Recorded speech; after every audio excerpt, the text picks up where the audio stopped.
বলে রাখতে চাই, বিনয়ের সাথে বলতে চাই যে আমার দক্ষতা, আমার প্রজ্ঞা, আমার বুদ্ধি অতি সামান্য। আমি কিছু বলার জন্য বলছি না। আমার যা কিছু বলি সেগুলো তা কিছু হচ্ছে, আপনি এটা আমাকে প্রোটেস্ট করে সবসময় বললে আপনি মেনে নেন না।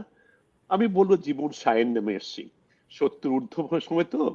তো সেই জন্য এই যে দীর্ঘ জীবনের অভিজ্ঞতার কারণেই আমি যা কিছু বলি সেটা বলি। তো এটা যদি মানুষ গ্রহণ করে ভালো, মানুষ গ্রহণ করে কিছু না, কারণ সবকিছু আমার যা সত্য তা না। তো সেই জন্য আপনাকে ধন্যবাদ। কিন্তু আমি আশঙ্কিত হয়ে যাই যখন এতগুলি আপনি আমাকে বৈশিষ্ট্য আমাকে ভূষিত করেন, তখন আমার মানুষের প্রত্যাশা অনেক বেশি হয়ে যায়। তো সেই প্রত্যাশা যদি পূর্ণাত্ম করি তখন আমার পরে আবার শঙ্কা, আমি অপরাধী হয়ে যাই।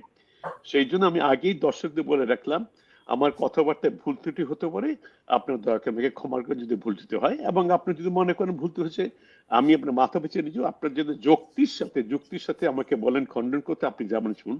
কারণ মানুষ মতে ভুল করতে পারে, আমরা সবার কাছ থেকে সবাই শিখি। আমার একটা কথা এই প্রসঙ্গে মনে করে বলতে চাই, আপনিও নিশ্চয়ই অনেকে জানেন, আলেকজান্ডার সলজেনিসিন বলে একজন নোবেলিস্ট ছিল, যেটা আপনার নোবেল প্রাইজ পেয়েছিল, রাশিয়ার লোক, কিন্তু পরে পালিয়ে গেছেন আমেরিকাতে।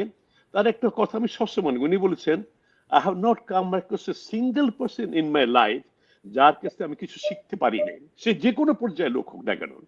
শুধু আমরা সবাই সবার কাছ থেকে শিখি। আমিও সবার কাছে শিখতে চাই, তাদের হচ্ছে কিছু সমালোচনার মাধ্যমে। এইটাই আমার হইতেছে আবেদন, নিবেদন। ধন্যবাদ আপনাকে। কর্নেল মুদাসসির খান, আপনার প্রত্যেকটা কথা আমি নোট করলাম এবং প্রত্যেকটা কথা আমি মনে রাখলাম। কিন্তু একটা একটা একটা কথা সবসময় আমি চিন্তা করি, আপনি যেভাবে বিনয়ের সাথে আপনার পজিশনটাকে ব্যাখ্যা করলেন, ইউ আর মোর রেসপেক্ট। অনেক ধন্যবাদ। ঠিক আছে, you are more respect by showing your modesty. আমি একটা জিনিস জানি, কিন্তু সমস্যাটা কি হয় কি, এই সমাজে যারা মুখরোচক কথাবার্তা বলতে অভ্যস্ত, যারা বাস্তবতাকে বাইপাস করে, যারা হিপোক্রেটিক্যাল একটা লাইফ লিড করে, কপালে দাগ ফালায়, মাথায় একটা টুপি দিয়ে জুমার নামাজে দৌড় দেয় এবং 2 দিন পর পর মক্কা শরীফে ওমরা পালনের জন্য যায়, তখন আপনার মতো মানুষ আর আমার মতো মানুষ পিছন থেকে একটা দীর্ঘশ্বাস ফেলে বলি, আহা। মানে আমি মুস্তফা আলীর ভাষায় বলতে চাই না, ইনহাস্ট ওয়াতানম, আমি এই কথাটা বলতে চাই না।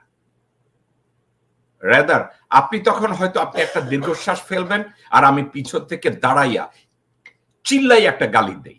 আপনার আর আমার মধ্যে তফাৎ নেই।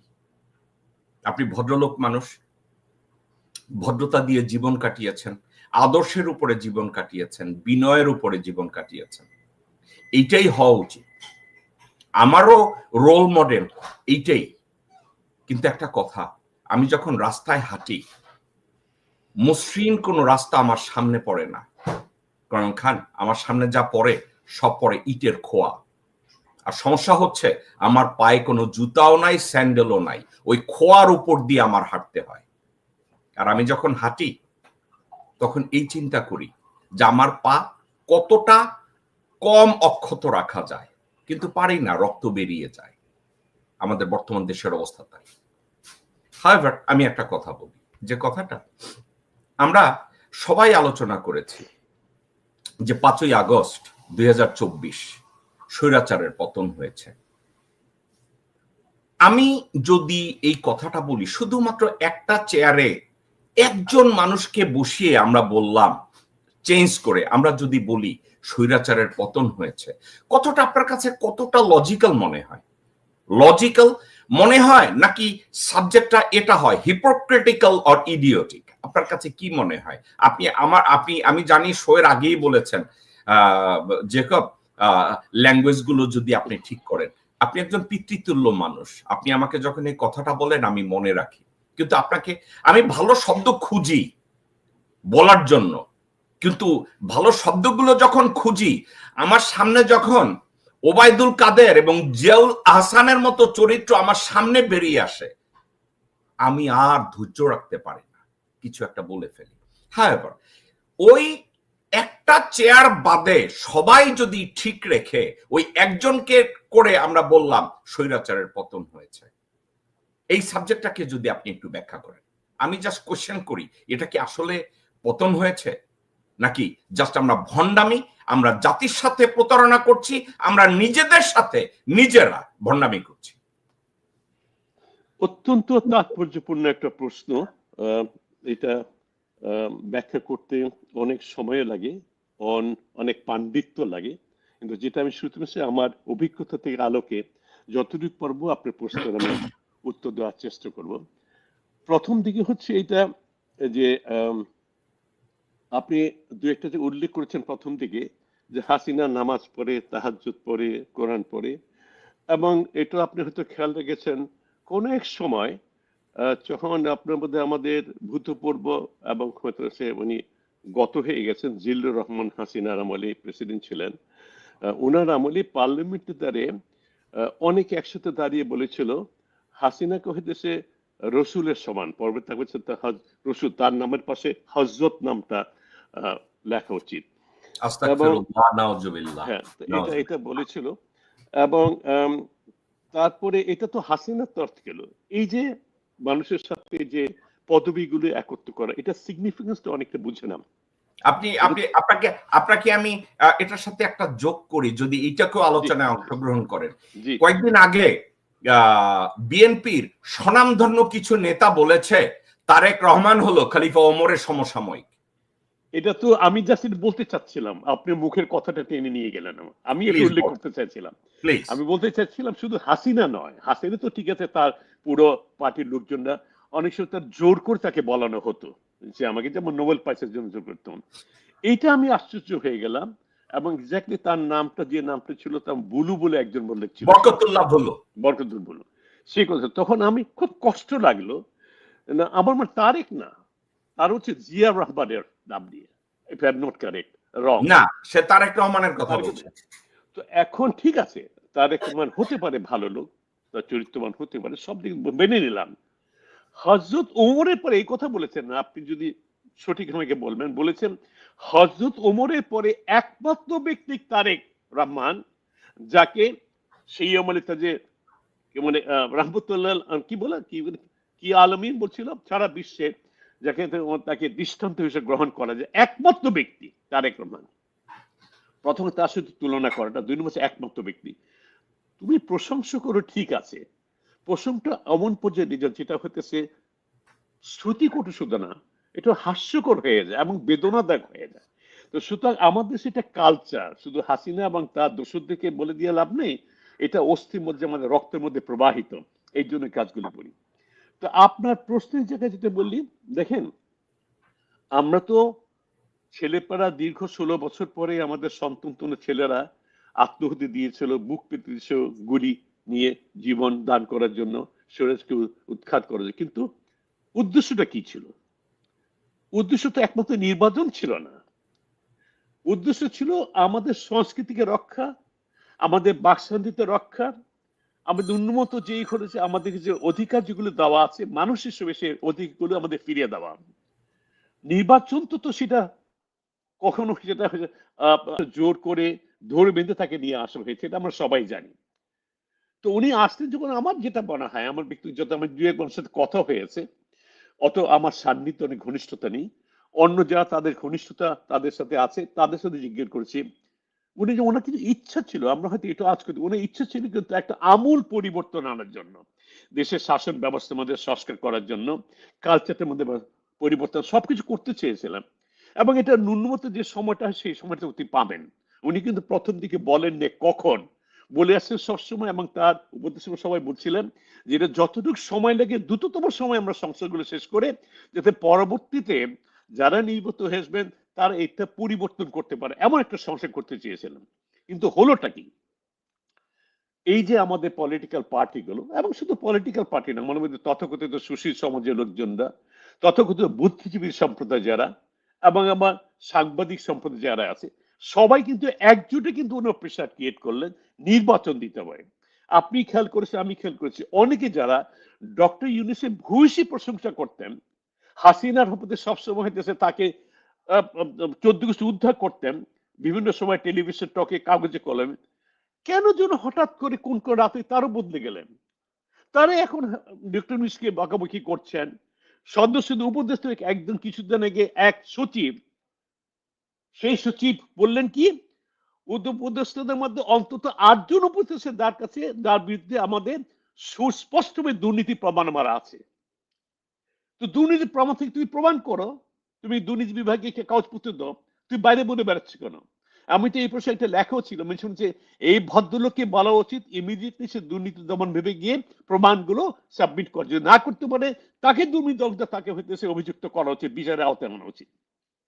এত কিছু প্রেশারের মধ্যে থেকে ন্যাসির শেষ পর্যন্ত যেটা আপনি বললেন আমরা কিছু অ্যাচিভ করেছি, তেমন কিছু অ্যাচিভ হয় না, হয়েছে কিছু কিছু অর্থনৈতিক ক্ষেত্রে কিছুটা আমার উন্নতি হয়েছে, এটা সত্যি কথা। আমাদের আগের মতো ওইভাবে ঘুষ চায় না, অফিসে গিয়ে ঘুষ দিয়ে দিতে হয় না, ঘুষ হয়তো দিতে বা চাইতে ভয় পায় লোকজন হয়েছে, আপনি ওটা ব্যাখ্যা করার দরকার, অর্থের কিছু পরিবর্তন হয়েছে, আমাদের বাক স্বাধীনতা আছে, আমরা রাস্তাঘাটে টেলিভিশনে সবসময় ডক্টর সবাইকে আমি গালিবন্ধ করতে পারি, তাদের চোখ উদ্ধ করতে পারি, কেউ তো কি ধরে নেওয়া হয় না কাকে, তাকে বেঁধে নেওয়া যায়, আগে যেটা শুধু ধরে না বুম করে দেওয়া হতো তাদেরকে। কিছু কিছু পরিবর্তন ডেফিনেটলি হয়েছে, যে কাঙ্ক্ষিত যে পরিবর্তনটা আমরা চেয়েছিলাম সেই পরিবর্তন ডেফিনেটলি হয়, কোনো সন্দেহ নেই। এবং এটা আমি বলবো না ডক্টর ইউনূস এবং তার সরকারের সবাই সম্পূর্ণভাবে নির্দোষ, না তার নির্দোষ না, হতে পারে তাদেরকে কিছু আমরা কিন্তু ডিসকাউন্ট দিতে পারি বলে তাদেরকে যে সময়টা দেওয়া হয়েছিল সেই সময়টা দেওয়া হয়নি, যা দরকার ছিল, এবং তাদের যে প্রেশার ক্রিয়েট করছে এই জন্য তারা করতে পারেনি। কিন্তু তারও নির্দোষ না, নির্দোষ না এই জন্যই বলবো যে শুরুতেই গলত হয়েছে, এটা আমি অনেক আলাপ করেছি, তার পরিবর্তনটা প্রথম দিকে করা উচিত ছিল, কিছু কিছু যেগুলো অত্যাবশ্যকীয় পরিবর্তন ছিল আর কি, কোন বলে না kill the cat on the first night, তো সেটা করা হয়নি। তারা যে লোকগুলিকে সরিয়ে দেওয়া উচিত ছিল, ইনভোট ছিল হাসিনা পরীক্ষিত যারা হচ্ছে তার সাপোর্টার ছিল, তাকে 16 বছর তাকে বাঁচিয়ে রাখার জন্য তারা দায়ী, তাদেরকে ওই প্রথম সপ্তাহে তাদেরকে সরিয়ে দেওয়া উচিত এবং বিচার আওতায় আনা উচিত ছিল।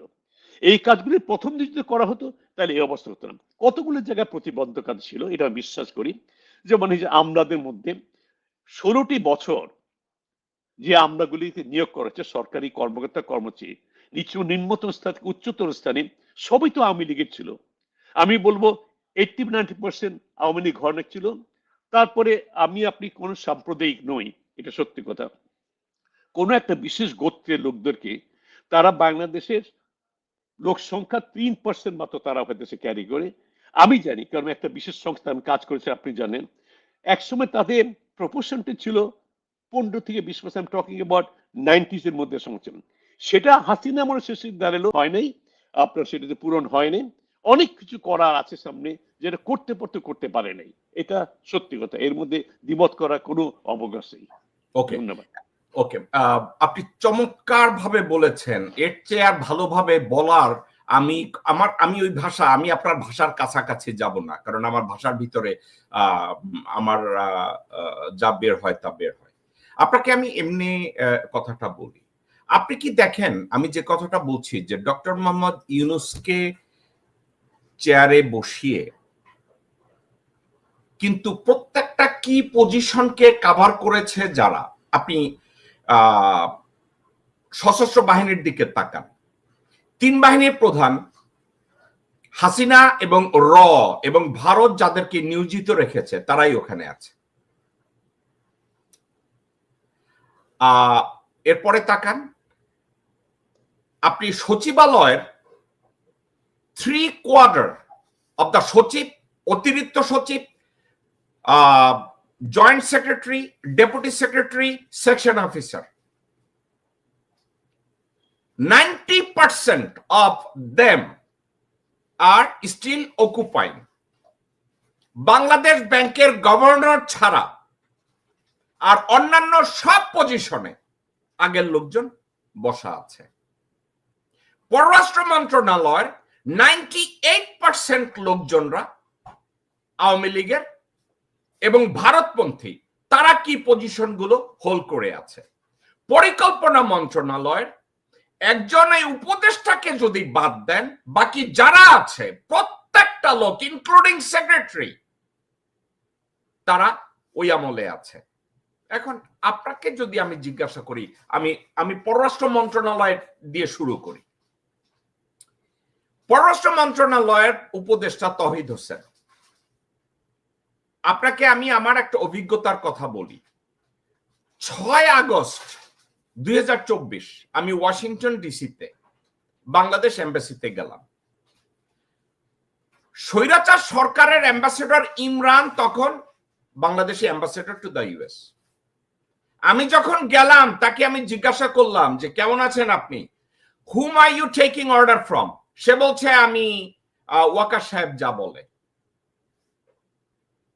এবং আপনাকে আমি বলি 17 তারিখে তাকে আমি জিজ্ঞাসা করলাম, ইমরান সাহেব এই মুহূর্তে কার কাছ থেকে অর্ডার নিচ্ছেন? একটু ম্যাং ম্যাং কইরা বললেন তৌহিদ সাহেব। আমি বলছি না, আপনি তৌহিদ সাহেব না, আপনি কার কাছ থেকে অর্ডার নিচ্ছেন? উনি পরে বললেন আমি ওয়াকার সাহেবের কাছ থেকে অর্ডার নিচ্ছি। এখন আমাকে যদি কেউ জিজ্ঞাসা করে যে প্রতিরক্ষা মন্ত্রণালয় ডক্টর মোহাম্মদ ইউনূসের অধীনে, উনি প্রতিরক্ষা মন্ত্রণালয়ের দায়িত্বে আছেন, কিন্তু প্রতিরক্ষা মন্ত্রণালয়ের দায়িত্ব পালন করতে গেলে ডিজিএফআই ওনাকে কভার দিতে হবে, এনএসআই ওনাকে কভার দিতে হবে, 3 বাহিনীর প্রধান ওনাকে লয়্যালটি দেখাতে হবে। উনি নিজে পছন্দ মতো 4-5 জনের মধ্যে একজন নিরাপত্তা উপদেষ্টা নিয়োগ করতে হবে। কিন্তু উনি যখন 8 তারিখে গিয়ে ক্ষমতায় গেলেন, আপনি কি জানেন মোদাসের ভাই, ওনাকে একটা কাগজ ধরাইয়া দেওয়া হইল, এই আপনার উপদেষ্টা কমিটি, এদেরকে দিয়ে আপনার সরকার চালাতে হবে। এখন আপনি আমাকে যদি বলেন এদের সবাই কি 90%, 95% আওয়ামী দোসর, স্বৈরাচারের সুবিধাভোগী এবং ভারতীয়দের বন্ধু, এদেরকে ক্ষমতায় রেখে আপনি মনে করেন কিনা যে বাংলাদেশে কোন প্রকার রিফর্ম, কোন প্রকার বিচার 16 বছরে যা হয়েছে এগুলো সম্ভব কিনা আদৌ? ধন্যবাদ আমার প্রশ্নের জন্য। আমি যদি এক কথা বলি, অসম্পূর্ণ না হলে অত্যন্ত অত্যন্ত তো ডিফিকাল্ট এটা করা। তার প্রথম কারণ হচ্ছে সময় হাতে নেই। যদি ধরে নিই ফেব্রুয়ারির মধ্যে যেটা ডিক্লারেশন করেছেন ডক্টর ইউনূস, তার মধ্যে ইলেকশন হয়ে যায়, এটা অসম্ভবই বলবো আমি। তবে জ্যাকব একটা জিনিস জিজ্ঞেস করতে হবে, সেটা হচ্ছে ব্যর্থতা আছে। আমি আগে বলছি ব্যর্থতা কেন, ব্যর্থতা কেন, তারপরে আছে যে ব্যর্থ যদি হয়ে থাকে তাহলে এখন করণীয় কি আছে। আমি ওইভাবে যাই স্টেপ বাই স্টেপ। আমার অনেক সময় যে সমস্যা, যেটা আমি প্রায়শই বলি, আমরা সমস্যা নিয়ে বাংলাদেশে সবাই সব শ্রেণীর লোকজনে আলোচনা করি, ড্রয়িং বসে আলাপ করি, চায়ের কাপে ঝড় উঠাই আমরা, এটা আমাদের হয়তো প্রথাগত আমাদের করি। সমস্যাটা খুব কম রেখে দিই আমরা। সমস্যা তো সবাই জান, সরি সমাধানটা কমলে, সমাধানটা কোথায়? কারণ আপনি যেটা বলেন, আমি ক্রান্তিক লগ্ন বলবো না, ক্রান্তিকাল বলবো না, ক্রান্তিকাল আসলে না, ক্রান্তিকাল পার হয়ে গেছে। এখন আমার অন্ধর গহ্বরে তলে নিতে চলে গিয়েছি আমরা, সেখান থেকে বেরো আসাটা অত্যন্ত কষ্টকর। তো বলতে হবে যে আমি যেটাই প্রথমে বলছিলাম, আপনি বললেন ডক্টর ইউনূস আসলেন, ওনাকে একটা কাগজ ধরিয়ে দিল, এবং ধরে মানলেন কেন? আমরা যদি ব্যাখ্যা করতে চাই, ডক্টর ইউনূস প্রথমে বলছে উনি তো জোর করে ওনাকে আনা হয়েছে, উনি আসতে চাননি। উনি বিশ্বব্যাপী ঘুরে বেরিয়েছেন, বিশ্ব নন্দিত উনি লোক, সব ইউনিভার্সিটি, এখনো ওনার পিছনে অনেক রাষ্ট্রপ্রধান, সরকার প্রধান পিছনে ঘুরছেন, ভাই আমাকে একটু সময় দাও, আমার কাছে আসো, আমার দেশে কিছু পরিবর্তন। সেই কাজটা উনি করেছেন। শিক্ষক ছিলেন, অর্থনীতিবিদ ছিলেন, শান্তির অন্বেষে ঘুরে বেরিয়েছেন। পলিটিক্স তো ওনার নট কাপ অফ হিজ টি, উনি পলিটিক্স জানেন না। শুধু তাই না, বাংলাদেশের শাসন ব্যবস্থা, বাংলাদেশের আমলাতন্ত্র, এটা সম্বন্ধে কোনো নলেজ ছিল না, কমপ্লিটলি আনপ্রিপেয়ার্ড ছিলেন। সে অবস্থায় উনি যখন আসলেন, উনি কিছু বুঝার আগেই ওনাকে ধরে দিল কাগজটা। এটার জন্য দায়ী কারা?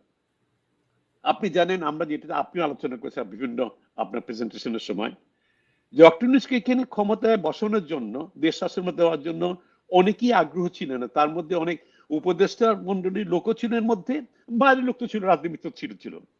তারই প্ররোচনা এই কাজটা করা হয়েছে। পরিবর্তন হয়েছে যেটা আমরা এখন আলোচনা করি, আমরা পোস্টমর্টেম করে দেখি, পরিবর্তন যারা করছে তখন হইতেছে এই যে কি বলে অন্তর্বর্তীকালীন সরকারটা, এই নামটাই তো ভুল হয়ে গেছে। এটা অন্তর্বর্তী সরকার বলা উচিত ছিল না, এটা বলা হচ্ছে রিভলিউশনারি গভর্নমেন্ট, বৈপ্লবিক সরকার বলে এটা আখ্যায়িত করা হয়েছিল। তাহলে এই যে চুপ্পুর কথা বলেন, আপনার ফোর্সেস এর কথা, পরিবর্তনের কথা, এগুলো করতে কোনো অসুবিধা ছিল না। এখন সবাই বলে যে কনস্টিটিউশন না থাকলে, চুপকে না রাখলে ভ্যাকুয়াম সিস্টেম, ভ্যাকুয়ামটা তো এমনি হয়ে গেছে। স্বৈরাচার যখন পতন হয়েছে একটা বিপ্লবের মাধ্যমে, তখন ভাইরিং আপনি যে doctrine of necessity, doctrine of necessity কারণে তো এটা মেনে নিয়েছে, সুপ্রিম কোর্টের রেফারেন্স দিয়ে এটাকে বৈধ করা হয়েছে, তখনই তো লাগে না। কিন্তু ডক্ট্রিন করতে পারেন না এই জন্য ওনার সেই অভিজ্ঞতা ছিল না।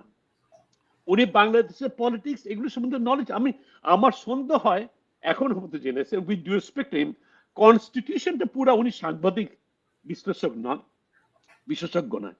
সংবাদে কি কি আমাদের আছে প্রভিশন, সেটা সম্বন্ধে ওনার নলেজ ছিল বলে আমার মনে হয় না। পরবর্তী উনি শিখেছেন, জানিয়েছেন, কিন্তু জানতেন না। উনি যদি জানতেন, ওকে যদি অকেফল করা হয়তো, তাহলে হয়তো এই কাজগুলি করতে পারতেন। তো এটা তাকে করতে দেওয়া হয়নি।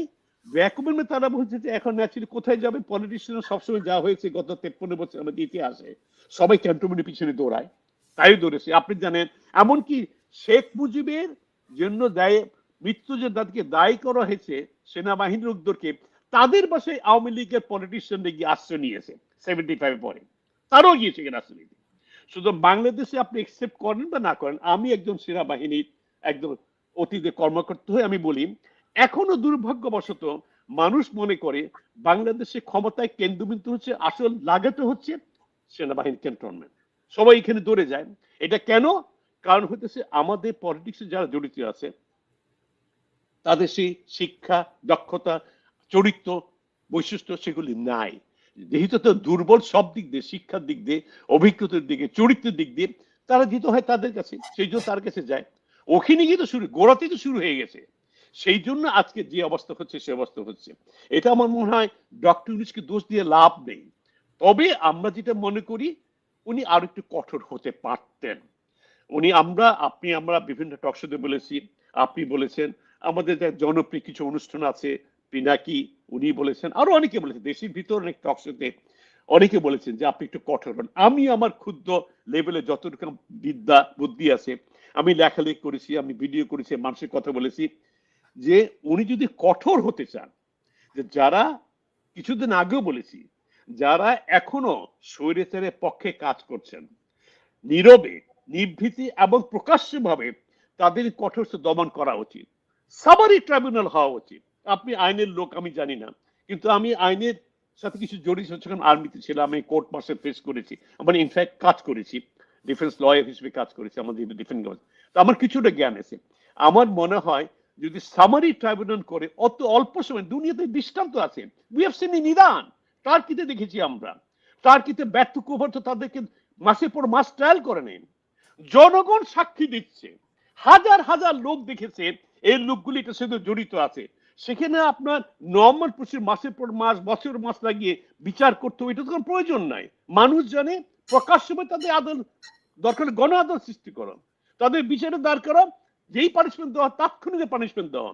দুটো একটা যদি কোনো সশস্ত্র করা প্রয়োজন ছিল না, দুটো একটা যদি এরকম দৃষ্টান্ত স্থাপন করে যেত, তাহলে এই সরকার আজকে যেই আপনার অসুবিধাটা ফেস করছে, মুখোমুখি এই বিশেষরা দেশ, আমার যেটা মনে হয় সেখানে গলদ হয়েছে। আমি এখনো বলবো সবাই খুবই কম, যদি সরকার ঠিক করে থাকে ফেব্রুয়ারিতে ইলেকশন, আমার মনে হয় দিবেন, যদি না কিছু ঘটে যায়, আপনার দৈবক্রমে যদি ঘটে যায়, এখন যে সময়টা আছে হাতে, যে সময়টা, এই সময়ের মধ্যে আমার মনে আরো কিছু কঠোর হওয়া উচিত, যাতে যে কাজগুলো অন্তত হাতি নিয়েছেন, যেগুলো অবশ্যই করণীয়, স্বৈরাচারের বিচার, আপনার গুণখণ্ডগুলো বিচার, এবং হইতেছে আমাদের অর্থের সাথে দুর্নীতির সাথে জড়িত তাদেরকে বিচার, তাদের হইতে টাকাগুলি ফিরে আনার জন্য, এবং যারা আছে জড়িত তাদেরকে এখনই সরিয়ে দেওয়া। এই কাজগুলো যদি করে, কনস্টিটিউশনে কিছু হচ্ছে তাৎক্ষণিক করে। এই যে এখন দেখুন অপোজিট বলছে না সংস্কার চলমান, চলমান বুঝলাম, 53 বছর ধরে চলমান ছিল, 54 বছর দিন, কোন সংস্কারটা কোন পলিটিক্যাল পার্টি করেছে বলো তো দেখি? তারা তো সবাই ইলেকশনে গিয়ে প্রমিস করে যায়, আমরা এই করবো, হাতি মারবো, ঘোড়া পড়বো। কোন সরকার তাদের করেছে? তারা করবে না, কারণ আমরা তারা পরীক্ষিত। একটু আশা রাখতাম মনে যে হয়তো কিছুটা পরিবর্তন হয়, যদি রক্তের পরিবর্তন হতো। আমরা তো সেই পুরাতন লোকগুলি দাগি আসামি থেকে দেখছি চেঁচাই বেড়াচ্ছে, আমরা পরিবর্তন করবো। কারা এরা? বিএনপি বলেন, অন্য পার্টি বললেন, জাতীয় পার্টি, এরা তারা দাগি চোর, দাগি দুর্নীতিবাজ। তারা কি ওই যে বর্ডার উপরে হাত মেলায়, তাদের কথা উঠায় বসে, তারা কি পরিবর্তন আনবে? পরিবর্তনে তাদের তো ধরতে হবে, তাদেরই বিচার হতে হবে। তার কি করবে এটা? কখনো করবে না। আমি নিশ্চিন্তভাবে লিখিতভাবে বলতে পারি যে কোনো পলিটিক্যাল পার্টি সে পরিবর্তন করবে না, সম্ভব না তাদের করা। কেউ কেউ নিজের থেকে গলায় ফাঁসি দেয়, করে না, শুধু এটা করবে না। পরিবর্তন যদি হতে হয় আমার মনে হয় এই সময় বিশেষ করে বিচারটা হওয়া উচিত, এবং আমাদের যে অত্যন্ত জরুরি সংস্কার যেগুলো সেটা করা উচিত। দরকারি কিছু, আমি তো এমন অবস্থায় যে আপনাকে আগেও বলেছি, যদি প্রয়োজন হয়, যেটা আমরা বলি, আমরা বৃহত্তর জনগোষ্ঠী বলে, এই সরকারকে ক্ষমতায় বসিয়েছে জনগণ, আম জনতা, ছাত্র জনতা। তাদের কাছে এই সরকার দায়ী, কোন পলিটিক্যাল পার্টি কিছু দায়ী না। তাদের দিকে সরকার কাজ করা উচিত না। তাই যদি হয় এবং এরা যদি চেঁচামেচি করেন, তাহলে গণভোট দেন। আপনি ডক্টর, আপনি গণভোট দেন, জিজ্ঞেস করেন তোমরা কি বিচার এবং আসল সংস্কৃতি করতে আগে চাও না নির্বাচন আগে চাও? আমার বিশ্বাস এই দেশের 90% লোক বলে আমরা এই মুহূর্তে নির্বাচন চাই না। নির্বাচন অবশ্যই দিতে হবে, গণতান্ত্রিক ব্যবস্থায় নির্বাচন দিতে হবে, কিন্তু আগে যে কাজগুলি করার জন্য এই সরকার ক্ষমতায় বসানো হয়েছে, তারা কাজগুলি অসম্পূর্ণ করে কেন যাবে? দেশের স্বার্থে মানে এই কাজটা করে, এইটাই আমার হচ্ছে প্রপোজাল। ধন্যবাদ। ডক্টর কর্নেল মুদাসসির, আপনাকে আমি আপনার কথা ভালো ব্যাখ্যা করেছেন, কিন্তু আমি 2-4টা সাবজেক্টে আপনাকে আমি ফলো আপ করব। ডক্টর ইউনূস বাংলাদেশের সেক্রেটারিয়েট বা রাজনীতি এটা সম্পর্কে উনি জানেন না বা ওনার অভিজ্ঞতা নাই। আমি আপনার এই কথাটার সাথে স্কোয়ারলি আমি ডিফার করছি। উনি বাংলাদেশে জন্মাইছেন, উনি বাংলাদেশে লেখাপড়াও অনেকটা করছেন, বিদেশেও করছেন। বাংলাদেশে গ্রামীণ ব্যাংক এস্টাবলিশ করতে গিয়া ব্যুরোক্রেসি কি আর রাজনীতি কি ডক্টর ইউনূসের চাইতে ভালো কেউ জানে না। প্লাস উনাকে যখন হাসিনা শেখ একের পর এক মামলায় ভোগাইছে, ওখানে রাজনৈতিক নোংরামি কি, ভণ্ডামি কি, হারামজাদামিপনা কি, উনি অক্ষরে অক্ষরে দেখেছে। এখন এটা গেল, আপনি যেটা বলছেন ডক্টর ইউনূস ফ্যামিলিয়ার না, আমি এটা মানি না। কারণ উনি আপনার আর আমার চেয়ে বেশি অভিজ্ঞ।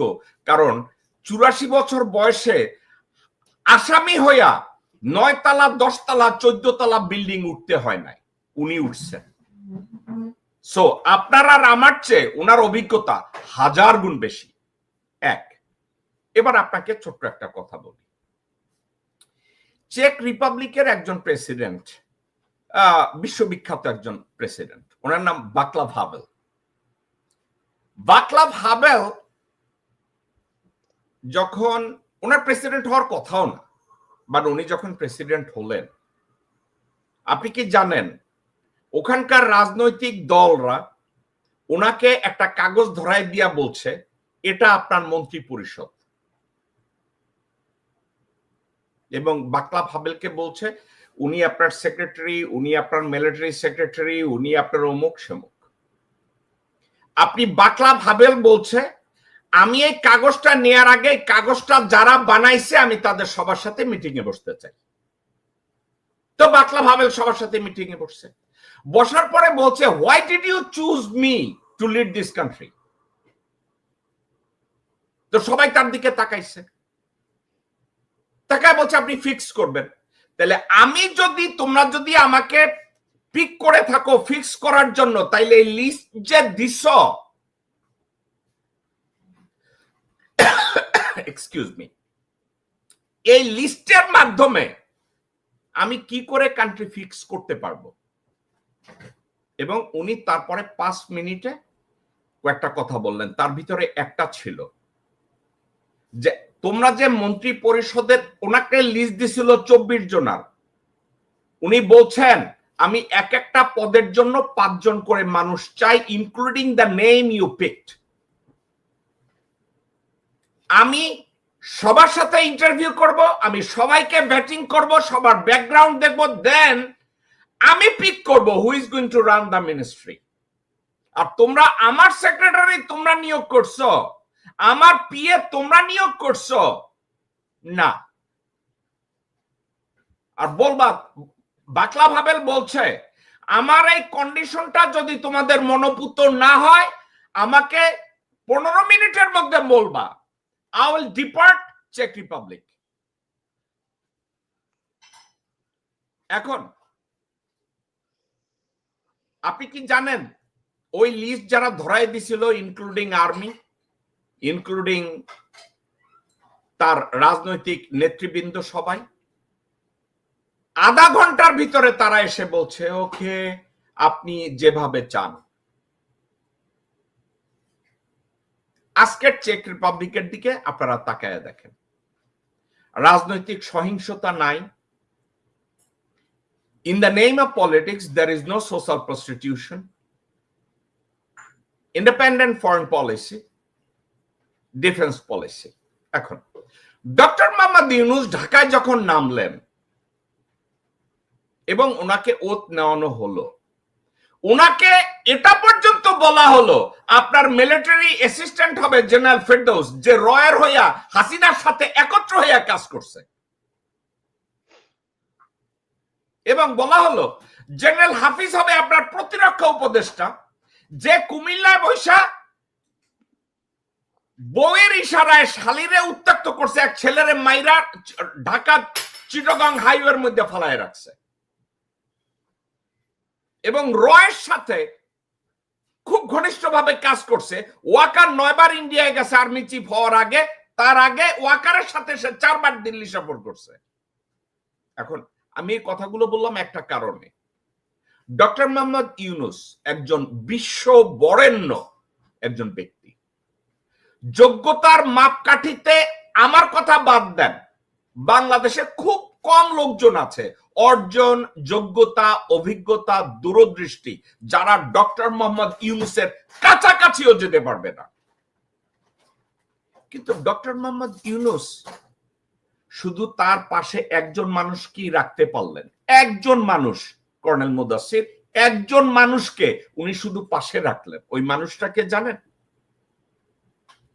প্রথম আলো এবং ডেইলি স্টারের একজন ডাটা অ্যানালিস্ট এবং আওয়ামী পররাষ্ট্রমন্ত্রী আব্দুল মোমেন এবং আওয়ামী অর্থমন্ত্রী আব্দুল মাল মুহিতের আপন বোনের ছেলে, অর্থাৎ ভাইগনা সাইয়েদ কবির। ওই সাইয়েদ কবিরের বউ, যিনি লন্ডনে লেখাপড়া করেছেন, শপিং করা পছন্দ করতেন ইন্ডিয়ায়, অবসর সময় হিন্দি মুভি দেখতে যিনি পছন্দ করেন, সে ওনাকে রেখে আর বাকি সব নিয়োগ ক্যান্টনমেন্ট থেকে আসলো এবং ডক্টর মোহাম্মদ ইউনূস এটা মেনে নিলেন। এখন উনি এই মেনে নিয়ে জাতির উপকার করলেন, নাকি উনি বাকলা ভাবেলের মতো যদি বলতেন যে জনগণ এবং ছাত্র আমাকে নিয়োগ দিয়েছে, তাদের স্বার্থে যদি তোমরা আমাকে আমার মতো করে গুছাতে না দাও আমি এই দায়িত্বটা নেব না, আর তোমরা দিলেও আমি চলে যাব, আমি রিজাইন করলাম।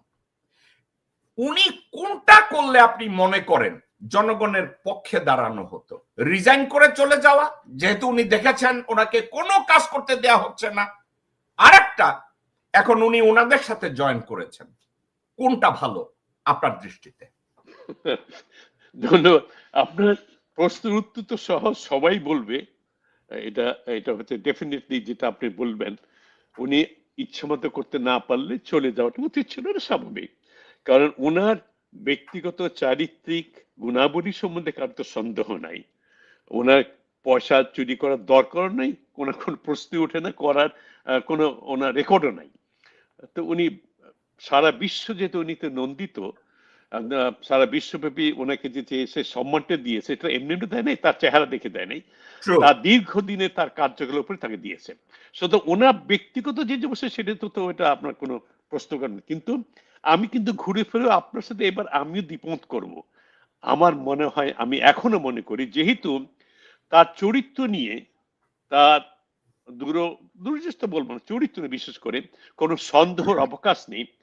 আমি বলবো তার অজ্ঞতা, আমি এখনো বলবো তার অজ্ঞতা। আপনি যেটা বললেন চেক রিপাবলিক কথা বললেন, আমার মনে হয়, আমি জানি না প্রেসিডেন্টের যা কথা বলছে তার পূর্ব অভিজ্ঞতা ইলেকশনে জানতে আছে কিনা যাই না। তবে এখন দেখেন, রাজনীতি সম্বন্ধে সচেতন হওয়া, আপনি আমিও সচেতন।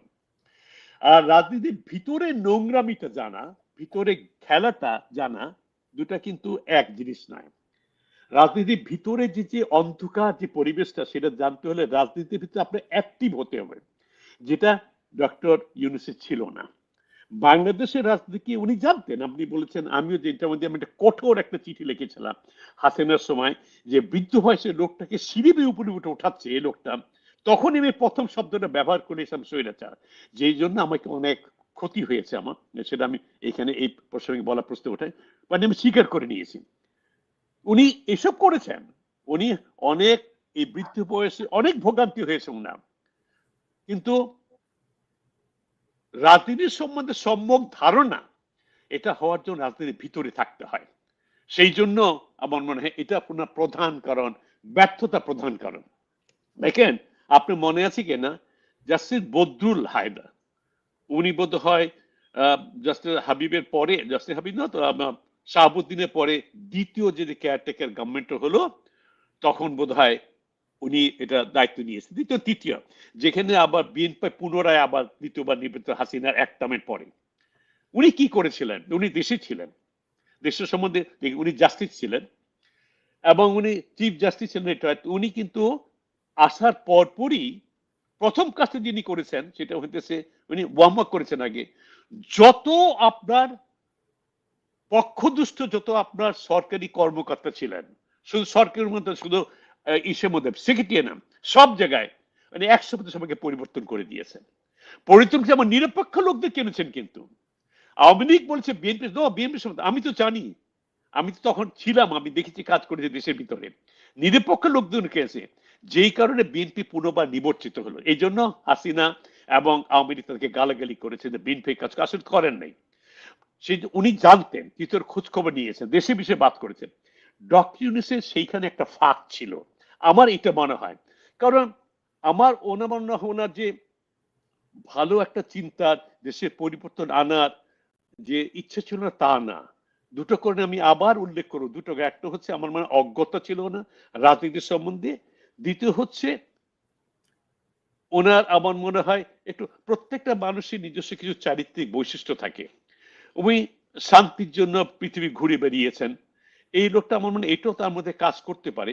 সেটা হচ্ছে যে আমি তো শান্তির জন্য কাজ করি, আমি যে জোর করে লাঠিয়াল হয়ে পরিবর্তন আনবো, আইন ভঙ্গ করে দিয়ে সেটা আমি করতে চাই। যেই জন্য জানেন একটা হুকুম করা হয়েছিল স্বরাষ্ট্র মন্ত্রণালয়ের মাধ্যমে, পুলিশের ডিউটি করে তাদের কিছু হাতিয়ে থাকতে পারবে না। তো এরা তো লাঠিয়াল বাহিনী। তো এই জন্য আপনার যে ঘটনাগুলো ঘটেছে পরবর্তীতে, আওয়ামী লীগ দুঃসাহস করেছে তাদের ক্যাডাররা কিছুদিন পরে আপনার হতেছে আবার মিছিলে অংশগ্রহণ করার জন্য। তো এটা দুঃসাহস করলো কেন? সেটা ওই কারণে করেছে, আমার অজ্ঞতার জন্য, ওনার চারিত্রিক বৈশিষ্ট্যের জন্য এই কাজগুলি। কিন্তু যে কাজটা করা উচিত ছিল উপদেষ্টা মণ্ডলী সদস্যদের, তাদের হাতটা শক্ত করার জন্য তাকে বলা উচিত ছিল যে না, এইভাবে আপনি করা উচিত না। আমি সেখানে মধ্যে ভুল করেছেন আরেকটা ছিল হচ্ছে, এই যে আপনি বললেন উপদেষ্টা মন্ত্রী, ইয়েস ইউ আর রাইট, ওইখানে তো পরিবর্তন করা উচিত ছিল, উনি সব উদ্যোগে মেনে নেওয়া উচিত ছিল না।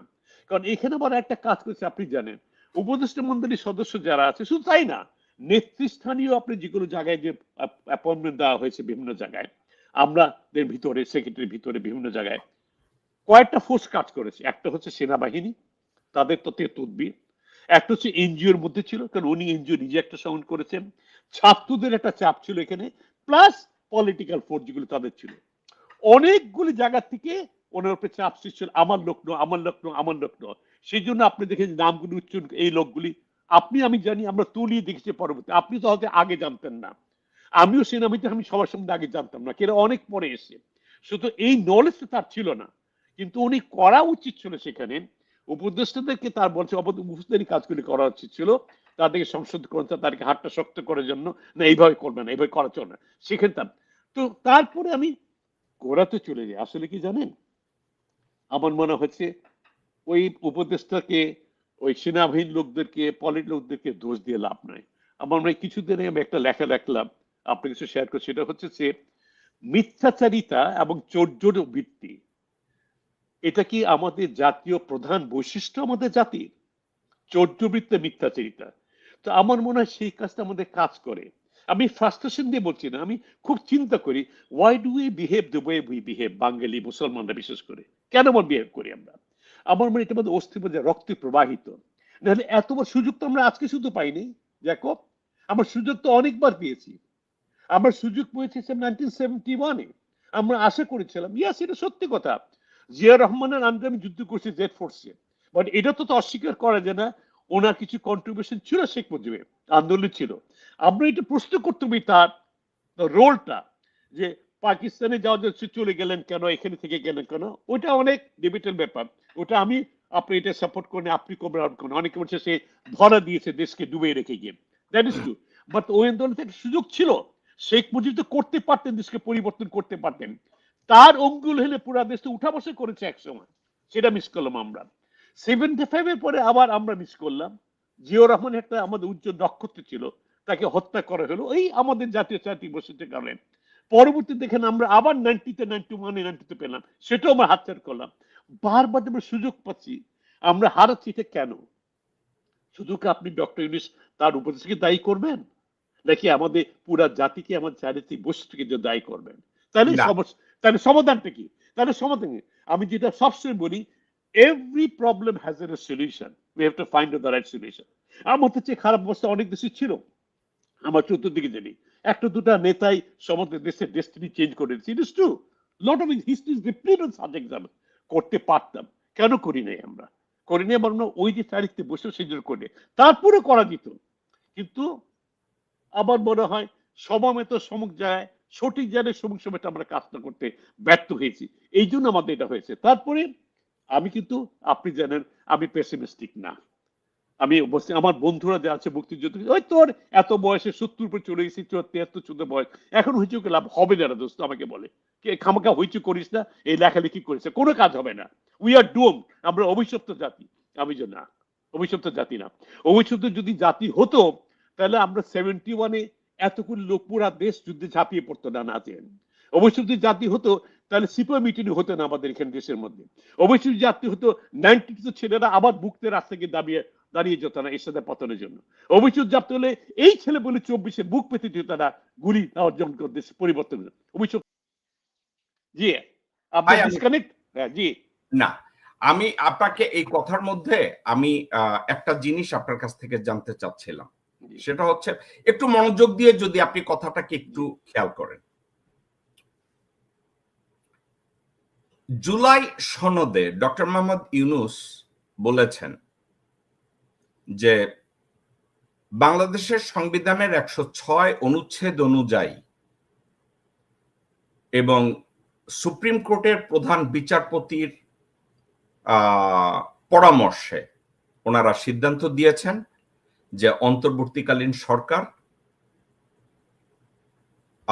বৈধ, এবং এক্ষেত্রে উনি আরো একটা কথা বলেছেন, সেটা হচ্ছে যে অন্তর্বর্তীকালীন সরকারের সমগ্র কার্যক্রম বৈধতা পাবে কারণ সুপ্রিম কোর্টের প্রধান বিচারপতি তাই বলেছেন। এখন একটা কথা আপনাকে আমি শেয়ার করি, বাংলাদেশের সংবিধানে অন্তর্বর্তীকালীন সরকারের কোনো ক্লজ নাই। এখন ডক্ট্রিন অফ নেসেসিটি এটার কথাও যদি আপনি অ্যাপ্লাই করতে চান তাহলে একটা সাবজেক্ট হয় 106 অনুচ্ছেদে, তাহলে দেশের জরুরি অবস্থা ঘোষণা করতে হবে। জরুরি অবস্থা ঘোষণা করার পরে তত্ত্বাবধায়ক সরকার হইতে পারে যদি আপনারা এই দিকে যান। কিন্তু প্রেক্ষাপটটা ছিল কমপ্লিটলি ডিফারেন্ট। ছাত্র জনতা সবাই ঝাঁপিয়ে পড়েছে, হাসিনা পালিয়েছে, এক বায়তুল মোকাররমের মসজিদের ইমাম পর্যন্ত পালাইছে, প্রায় 1 লক্ষ পুলিশ পালায়া গেছে। এরপরেও এটাকে ওনাকে নাকে খত দিয়ে বলানো হয়েছে এটা বিপ্লব হয় নাই, এটা ছিল একটা অভ্যুত্থান, ওনাকে বলানো হয়েছে। এখন 106 অনুচ্ছেদের যে রেফারেন্সটা ডক্টর মোহাম্মদ ইউনূসকে দিয়ে বলানো হয়েছে জুলাই সনদে, এটা সর্বৈব মিসইন্টারপ্রেট করানো হয়েছে ওনাকে দিয়ে।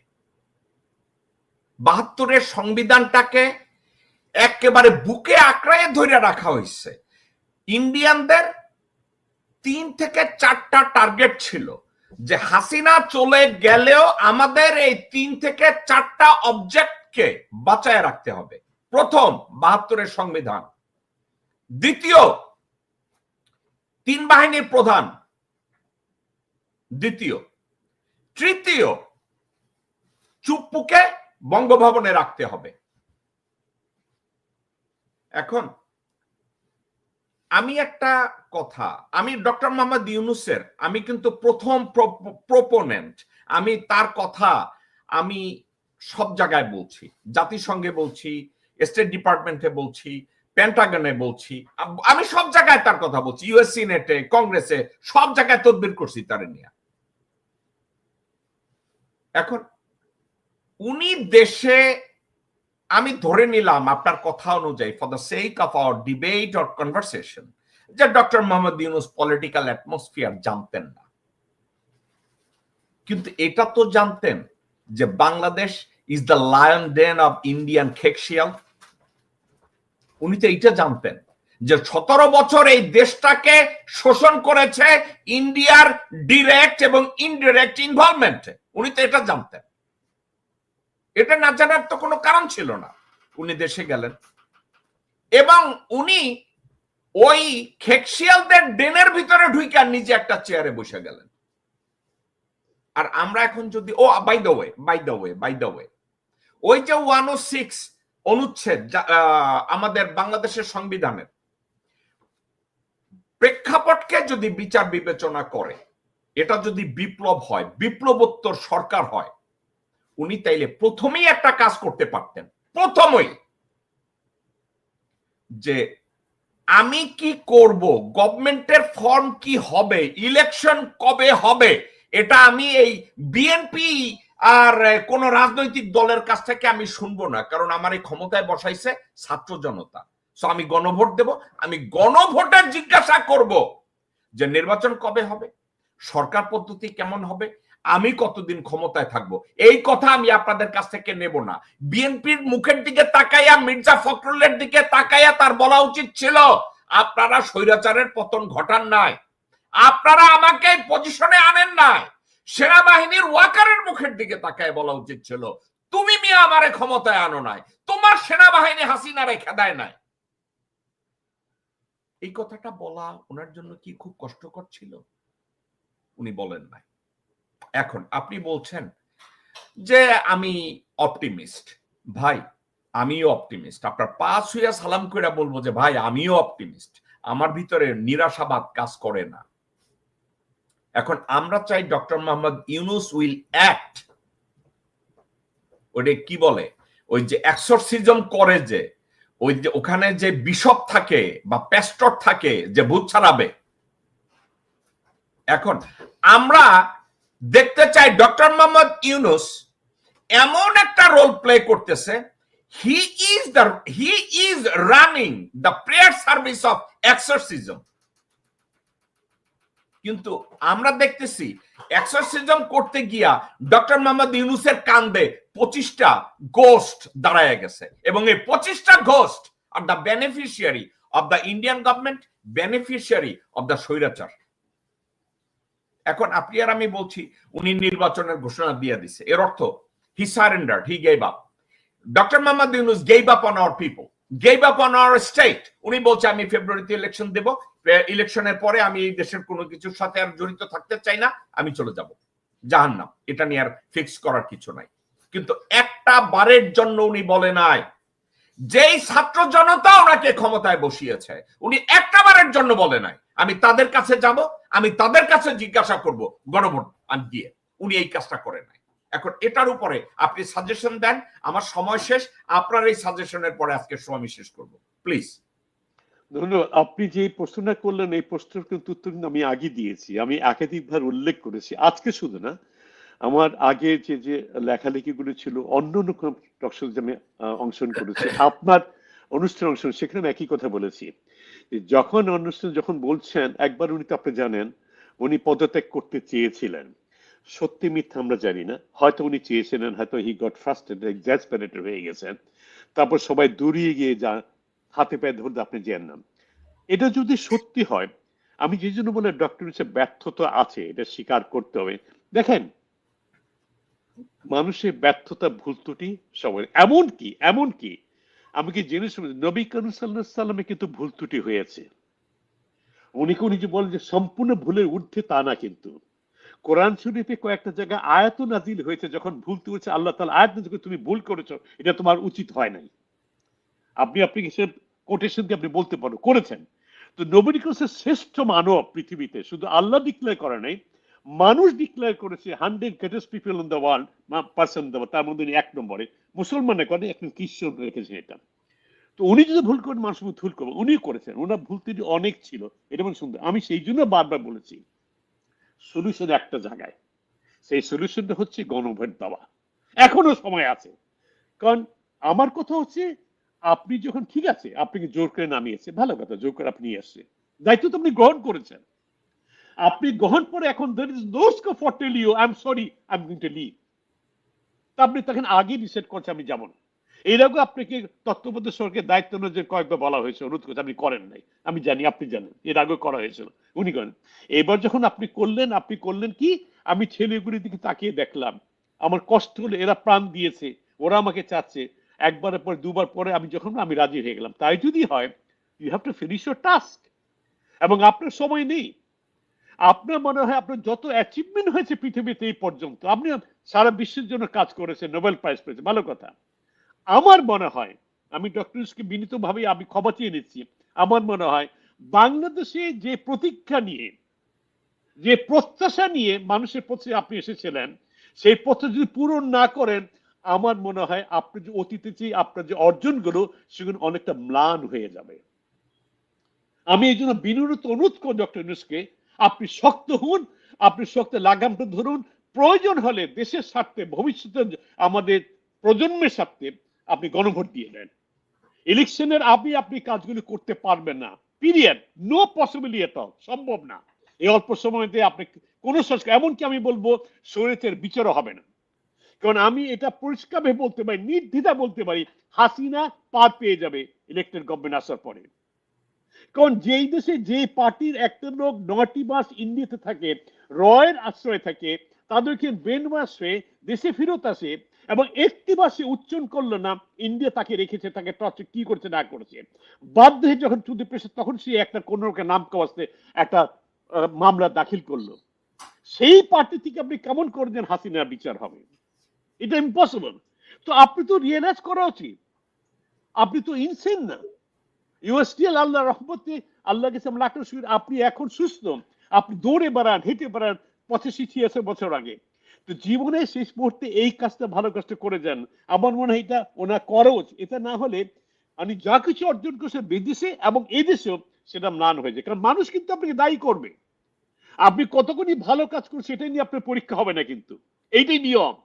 আপনি কোন কাজটা ভুল করছেন সেটাই নিয়ে মানুষ আপনাকে পরীক্ষা করবে। যার সবকিছু হলো, যার শেষ ভালো, আপনি শেষটা ভালো করে যান। এই জন্য এটা করা উচিত আমার মনে হয়। তবে একটা কথা, আমি তারপরে ঘুরে ফিরে আপনাকে বলি, আমি তার পক্ষ অবলম্বন করছি না, তার ব্যর্থতা আছে, প্রেশার আছে, এটা সত্যি কথা। আপনি দেখুন, ধরেন আজকে ভুটান যদি চায়ও তাদের সভরেনিটি রক্ষা করার জন্য, পারবে না। নেপাল যদি পায়, আপনি রিসেন্ট খবর শুনেছেন, নেপালের আপনার উইদিন দেয়ার টেরিটরি, আপনার রিসেন্টলি যে আপনার মোদি গিয়ে চায়নার সাথে একটু হাত মিলে আসে, বিকজ অফ 50% ট্যারিফ, নেপালের ভিতরে 3টা জায়গা থেকে তারা ট্রেড, বর্ডার ট্রেড শুরু করছে চায়নার সাথে, উইদিন নেপাল, উইদাউট দেয়ার পারমিশন। নেপাল সে চেঁচামেচি করছে, কি করতে, কিছু করতে পারবে না। ইট ইজ ট্রু, আমাদের প্রেশার আছে, আমাদের উইদিন অ্যান্ড আউটসাইড প্রেশার আছে। আমি শুধু ভারত না, আমি সারপ্রাইজ হব না যে ভারত চেয়ে অন্য দেশের থেকে যদি প্রেশার যদি থেকে থাকে, না তুমি নির্বাচনটা দিয়ে দাও তাড়াতাড়ি, নির্বাচন দেরি করে না, তাদের নিজস্ব স্বার্থে, সেটা পশ্চিমা দেশের স্বার্থে কথা বলেন, ভারতের সাথে অনেক দেশের স্বার্থে জড়িত আছে। বাংলাদেশকে দুর্বল দেশ, সব দিক থেকে, ইকোনমিক্যালি দুর্বল, মিলিটারি দুর্বল, আমাদের সবসময় সব প্রেশার উইথস্ট্যান্ড করা আপনার সম্ভব হয় না। আপনি দেখেছেন ইজিপ্টের রিভলিউশন হলো, সাকসেসফুল হলো না, অনেক দেশে মিশন হয় সাকসেস, বাংলাদেশে একমত কিছুটা সাকসেস হলো, কিন্তু তারপরে যে আকাঙ্ক্ষা নিয়ে প্রত্যাশা নিয়ে মানুষগুলো প্রাণ বিসর্জন করে আমার ছেলে পেলার, সে তো পূরণ হলো না। শুধু ওই দিকে লক্ষ্য করে আমার মনে হয় doctor Yunus nothing to lose. এবং আমি জানি যে এই দেশের লোক, আমি আবার বলছি, এই দেশের 90% লোক তার পক্ষে আছে। গণভোট ঢেলে লোকজন নিশ্চয় রাস্তায় নেমে বলবে যে আমরা যে জন্য আপনাদের পলিটিক্যাল পার্টিগুলো গণভোট চাচ্ছে না, তার বিরোধিতা করছে। কেন বিরোধিতা করবে? কনস্টিটিউশনে not no provision. Constitution provision থাকুক বা না থাকুক, আমি যেন আপনি ভালো জানবেন নিশ্চয় প্রভিশন আছে কোনো কোনো ক্ষেত্রে। এই যে যেটা আপনি বলেন, আমরা সব বলি উনি ক্ষমতায় এসছেন থ্রু এ রিভলিউশন। 90% লোক, জনতা এবং ছাত্ররা তাদেরকে বসিয়েছে, and he is responsible to them. Mandate তারা দিয়েছে তাকে, ম্যান্ডেট তো আপনার ইসে বসে পলিটিক্যাল পার্টি জানে, তো ওনার অসুবিধাটা কোথায়? এই জন্য আবার উল্লেখ করে আমি শেষ করবো যে please ask for the mandate once second if needed সমস্ত দেশের মানুষের কাছ থেকে। তারপরে যে কাজটা, যে দায়িত্ব আপনি নিয়েছেন সেই দায়িত্ব পূরণ করে প্রস্থান করুন, না হলে আপনার অর্জন সব বলে নিচ্ছে। আমি আবার বলবো ধন্যবাদ আপনাকে। ওকে, আরেকটা কথা, উনি যদি এই মুহূর্তে নির্বাচন দেন ফেব্রুয়ারিতে, আপনি কি মনে করেন উনি জনগণের ভোটাধিকার প্রয়োগ, উনি কি বলতে পারবেন যে আমি ভোটের অধিকার আমি সেভ করেছি এবং জনগণ স্বাধীনভাবে ভোট দিতে পারবে? একটা। আর আরেকটা, জনগণের আকাঙ্ক্ষার প্রতিফলন, এই বিপ্লবের আকাঙ্ক্ষার প্রতিফলন এই ফেব্রুয়ারিতে নির্বাচন যদি উনি দেন, এই দুইটার একটাও অর্জন হবে কিনা? আপনি এক কথায় না, এবং কারণটা জানেন, কারণটা আপনি জানেন, কারণটা অল্প কথায় সবাই জানে, তবু কারণটা বলি। সেটা হচ্ছে এই যে মেশিনারি নিয়ে উনি নির্বাচন করবেন। আপনি বলেছেন, আমরা শুরুতে যেটা শুরু করেছি, এই মেশিনারি তো হইতে বৃহদাংশ সিংহভাব স্বৈরাচারের আমলে তাদেরকে নিয়োগ দেওয়া। এই মেশিনারি দিয়ে উনি নির্বাচন কখনো হতে পারে না। সেটা আপনার ল এনফোর্সিং এজেন্সি কথা বলেন, আইন শৃঙ্খলা বাহিনী কথা বলেন, আমরা দেবো, তারাই তো করবে, যতই তাদের বাইরে মুখোশ থাকুক না কেন ভালো, কিন্তু এটাতে সম্ভব হয় না 100%। তারপরে ধরে নিলাম নির্বাচন হয়ে গেল এবং আমাদের সঠিকভাবে আপনার নিরপেক্ষ নির্বাচন হয়ে গেল, মানুষ তার ভোটাধিকার প্রয়োগ করলো, নির্বাচিত প্রতিনিধি যারা আসবেন তারা কি আকাঙ্ক্ষা পূরণ করবে মানুষের প্রত্যাশা যে জন্য মানুষ প্রাণ দিল? নো, হবে না, এটা হবে না। তো দুইটার প্রশ্ন হইতেছে আপনার সুনির্দিষ্ট কারণে পরিষ্কার যে দুইটার একটা পূরণ হবে না, পিরিয়ড। ধন্যবাদ।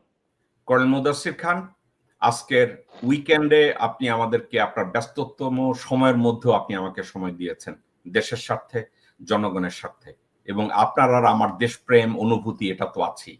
আপনাকে অনেক ধন্যবাদ। ইনশাল্লাহ অন্য কোনো দিন আবার অন্য কোনো বিষয়ের উপরে আপনি আর আমি কথা বলবো। আজকের আপনাকে আমি ইমপ্রেস করতে চাচ্ছি না, আমি আর আপনি কথা বলেছি, আমরা দুইজন কথা বলেছি, আমি কনভারসেশনটা একটু বেশি এনজয় করেছি এবং আপনার কথাবার্তাগুলো আমি খুব মনোযোগ দিয়ে শুনেছি।